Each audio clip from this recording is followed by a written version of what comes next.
Samuel Eto'o peut passer toute sa vie à la fédération. Moi, ça ne m'intéresse pas.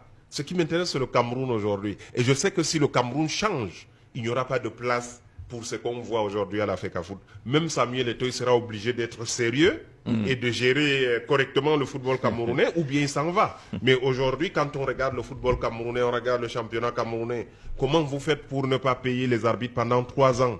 Nous, on ne pouvait même pas s'autoriser de ne pas payer les arbitres pour une journée de championnat. Pendant 3 ans, les arbitres occupent une place centrale dans le football. D'accord. Voilà, donc c'est pour dire que moi, je ne suis pas dans le fanatisme. Moi, je sais qu'il y a cette maladie-là, il y a des gens qui sont devenus complètement fous et qui disent n'importe quoi quand il s'agit du football de Samuel Eto'o, mais ils ne connaissent pas Samuel Eto'o mieux que moi. D'accord. Donc ça, vraiment, j'aimerais que... Allez, on prend quelqu'un au téléphone. Voilà. D'accord. On voit vraiment le merveilleux travail qu'il a fait à la D'accord. Mais parce que, tout simplement, comme tu as fermé les robinets un peu partout, ça ne peut plus comme avant. D'accord. Il a mis pour faire un peu de papier. Les mêmes choses. On lui en veut tant. Moi, je voudrais parler à mon frère Abdourahmane, vraiment de ranger ses armes et de s'allier plutôt. De s'aligner. D'accord. D'accord. Il a tellement bien fermé les robinets que même les arbitres, Il a même fermé aux arbitres. voilà, même aux arbitres, il a fermé, même l'argent des lions pour payer les billets d'avion, il a toujours, vraiment, il a tout fermé. Alors, cet argent est allé où? Si vous ne payez pas les arbitres là, franchement, mais j'avoue, je confirme que le robinet était fermé. Mais de toute façon, moi, j'ai démissionné de la Fédé, ça fait déjà aujourd'hui 14 ans. Donc, je ne suis pas concerné par les robinets ouverts ou fermés, que je m'aligne où. Mais moi, je m'aligne sur les intérêts du Cameroun. Il dit qu'il y a il voit un merveilleux travail qui est fait. Non, mais chacun voit les choses, les goûts et les couleurs. On en Ça, discute c'est pas. autre chose, ça ne se discute pas. Chacun peut regarder, il a la liberté, le petit frère que je connais, il est libre d'aimer Samuel, de supporter Samuel. Moi, j'ai pas, voilà. Moi, je dis la FECAFOOT, c'est l'histoire qui va nous départager. Le jour où on va faire un audit à la FECAFOOT, j'aimerais bien voir la tête de certaines personnes. Alors, est-ce qu'il est là? Le professeur est revenu. On va aller très rapidement, professeur. Professeur Messanga Oui, Niamdi. c'est vrai, je vais aller vite. Bon, Jean-Jacques Zé d'autorité, vous savez que nous faisons quand même beaucoup de communication éthique et de vertu. Oui. Le point sur la ceinture, lorsque vous invitez une personnalité comme Abdourahmane, sur... C'est ce que moi, Atebayene et moi, avons souvent tendance à critiquer. On veut toujours humilier les gens, ils veulent rabaisser les gens. Oui. Excusez-moi, je sais que vous êtes un professionnel, Jean Zagé. J'aurais été à votre place à l'instant T. J'aurais dit à ces gens-là que ce n'est pas le débat. Oui. Parce que vous savez, le Cameroun fonctionne mal. Parce que, rappelez-vous de ce livre d'Atebayene et moi, le Cameroun sur la dictature. Des sectes du Majuko-Anal. Oui. Tu sais, du livre et le Majuko-Anal. Parce que les gens ont là. Alors, on a un petit souci avec la connexion. Oh là là, on espère qu'il va revenir dans de meilleures conditions. Peut-être qu'il fera un appel direct et non passer par des appels WhatsApp. Ce n'est pas évident dans d'autres pays aujourd'hui. Oui, oui, pasteur. Voilà. Moi, je voudrais encourager le citoyen Abdourahmane, parce que c'est comme ça que moi, je le baptise. Donc, désormais, si on peut l'appeler le citoyen Abdourahmane, parce que c'est plus facile. Et comme ça, les gens vont vite s'identifier. Voilà. Revenons à cet élément du football que beaucoup... Alors, peut-être pour permettre au professeur d'achever son propos, si la connexion est bonne. Je vais aller vite. Oui. Bon, donc ceux qui viennent parler de la FECAFOOT, ce sont des mercenaires. Ça n'a rien à voir. Nous parlons de l'État du Cameroun. Bon, maintenant, ma simple question est de dire à Abdourahmane, bon, j'ai compté, M. Abdourahmane, j'ai compté 11 fois depuis que vous êtes là. C'est ma déformation professionnelle. Vous avez chaque fois parlant du président Paul Biya, de la victoire du RDPC. Non. C'est la victoire d'une coalition. Si vous prenez la dernière élection présidentielle, parce que moi je suis un homme honnête, le président Paul Biya a engrangé 48% au nord et à peine 24% dans le Grand Sud. Donc les 3 régions du nord, dans cette coalition qui lui ont donné cette victoire. Donc quand vous dites RDPC, ce n'est pas vrai. Parce que les voix du président Paul Biya, c'est 48%, ce sont les voix de Bello, c'est les voix de Issa Chiroma, c'est les voix de Moustapha Amadou. C'est ce que je voulais tout simplement corriger. Donc vous aurez affaire à une coalition. Ma question est donc de savoir, dans votre prise de position, que feriez-vous si, une fois de plus, comme a déjà affirmé mon ami Chiroma et M. Bello Bouba Maïgari, il s'engage encore à soutenir Paul Biya? Êtes-vous conscient qu'au Grand Nord, vous aurez affaire une fois de plus à une coalition RDPC plus ses alliés traditionnels? Je vous remercie. D'accord, merci beaucoup. Question politique, et justement c'est ça le cœur du débat aujourd'hui. C'est pour ça que dans la lettre, l'appel du 13 mars 2025 des PCGN, c'est-à-dire des partisans du changement du Grand Nord, on a parlé du RDPC et de ses alliés. Donc aujourd'hui, c'est impossible. Il est impossible au RDPC et à ses alliés de gagner l'élection dans le Grand Nord. Quand je dis gagner, ça veut dire que avoir, je ne parlerai même pas de 50%. À la limite, peut-être ils seront à 25%. Pourtant, on a vu lors du dernier passage de Issa Chiroma Bakari, beaucoup de militants. On a vu la grande mobilisation de Marois, les 100 000 jeunes. On dit que c'est allé au-delà des 100 000 jeunes, qu'il y avait même 400 000 jeunes. Non, les 100 000 jeunes, ils n'ont même pas eu 2000 personnes. Mais par contre, le président Issa Chiroma à Marois et à Garoua a drainé du monde. Mais vous avez vu qu'il n'a pas osé parler de la candidature du président Biya ou du RDPC. Et parce qu'il a vu les attentes des populations. Il a vu que lui-même risquait d'être marginalisé. Vous avez vu comment il est attaqué. De l'intérieur du RDPC déjà, il est attaqué. On a bien vu des échanges dans un groupe parlementaire, ainsi de suite.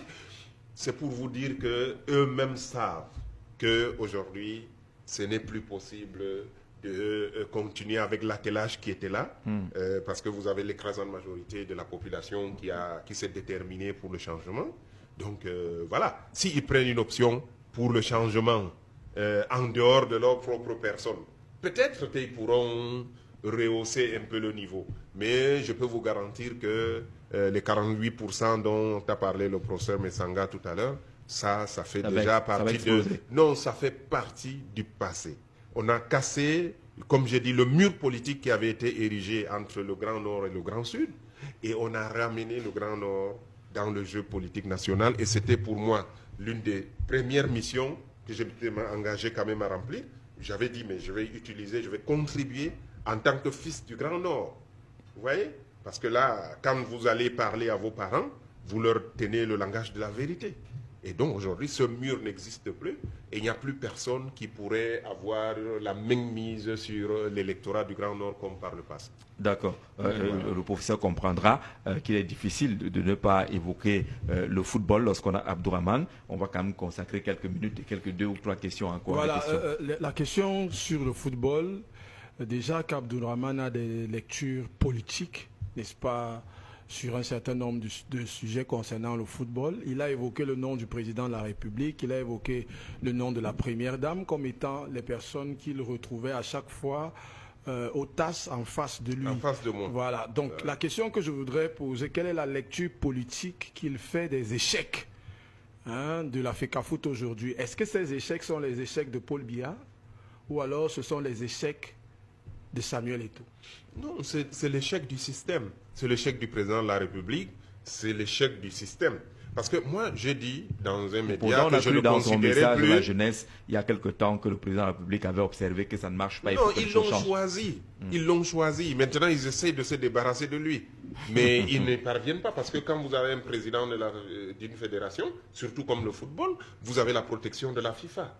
Vous avez la protection des instances internationales. C'est extrêmement compliqué. Une fois que vous mettez quelqu'un, et c'est difficile après de s'en séparer. Vous voyez? Mais moi, je dis que je ne considérais plus M. Samuel Eto'o comme un acteur de football. Lui, il est un acteur politique. Quand vous regardez ses faits et gestes, il ne s'occupe pas du football. Par contre, si vous vous occupez du football, vous ne pouvez pas ne pas payer les arbitres d'élite pendant 3 ans et cumuler 300 millions d'arriérés. Vous comprenez? Ça veut dire que vous ne faites pas le football. Lui fait la politique. Et on l'a mis là pour faire la politique.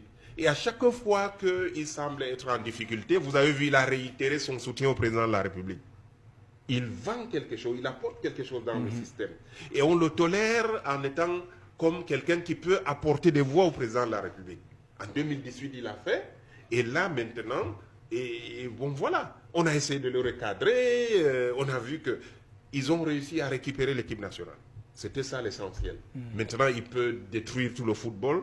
Mais l'équipe nationale du Cameroun, pour l'État, pour le président Biya, c'est d'abord l'équipe A. Vous comprenez? On lui a laissé tout le reste. Détruire le football, ce n'est pas un peu dur? Non, c'est Il y a détruire. Colombe Si qui vous vient ne de- payez pas les ça- arbitres, Oui. les colonnes des arbitres, vous avez vu le gars de Victoria, mais il s'amuse, il cravate les arbitres au terrain, il arrête les ballons, il s'en va, et il n'est pas sanctionné. Mais si je suis président de l'Africa Foot, mais le monsieur va plus jamais toute sa vie passer à côté du football, dans le monde entier, il ne pourra même pas rentrer dans un stade, s'il déclare que c'est son nom. Hein.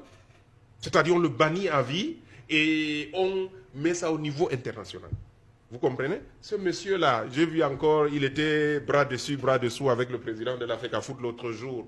Vous comprenez? Vous appelez ça championnat. On a décidé que c'est Colombe là-bas qui doit gagner. Et on a organisé. L'année dernière, on a décidé que c'est Victoria. Moi, j'ai vu les dossiers. Quand vous regardez comment Victoria United est devenu champion, non. Quand vous vous occupez du football, si vous voulez construire le football, c'est pas comme ça. Il n'y a pas eu de championnat amateur depuis 3 ans. Même à Yaoundé, vous n'avez pas terminé, ils ont commencé il y a 2 ans, ça ne s'est jamais terminé. Je ne parle pas même des championnats départementaux. Vous comprenez? Et donc, si vous voulez construire le football, vous organisez le football, vous faites que le football se joue. Il a pris une centaine de clubs à qui il a refusé les licences, y compris Étoile Filante. Depuis 3 ans, on n'a pas de licence. Dès que vous n'êtes pas avec le président, on ne vous donne pas de licence. Il a lui-même adressé une liste de plus de 100 clubs. C'est dans son cabinet et c'est là. Si un gars donne seulement les licences, mais il est limogé. Vous comprenez? Donc on ne peut pas jouer. On s'est plaint à la CAF, à la FIFA. La FIFA nous dit que non, c'est un problème interne là-bas à la fédération. Vous comprenez? Mais c'est pour ça qu'on va au TAS, on essaye. Mais il a eu, dans un premier temps, le soutien, et il continue d'avoir le soutien de l'État du Cameroun, à travers le président de la République, je le dis. Et tous ceux qui connaissent comment fonctionne le Cameroun savent que M. Samuel Eto'o est soutenu par la première dame. Vous comprenez? Et ça, moi je dis, donc c'est un homme politique et qui apporte, c'est lui qui vient de parler, il est du PCRN. Oui. Il supporte M. Samuel Eto'o qui est un RDPciste qui soutient le président de la République. Vous ne trouvez pas un paradoxe quand même? Non, vous ne pouvez pas être du PCRN, assumer le programme du PCRN que je connais, et puis vous proclamez votre amour pour quelqu'un qui contribue, qui sape même votre parti. Mais le travail du RDPC, moi j'ai essayé de sauver le PCRN dans l'histoire avec Kona. J'ai déposé Kona, je l'ai dit au ministère, il n'est plus jamais ressorti de là. Quand il est sorti, on l'a enlevé. Pendant 48 heures, on ne savait pas où il était. Et quand il est sorti, il avait 2 4x4 avec des chauffeurs, il avait tout. Vous comprenez? Et ça, je l'ai dit l'autre jour.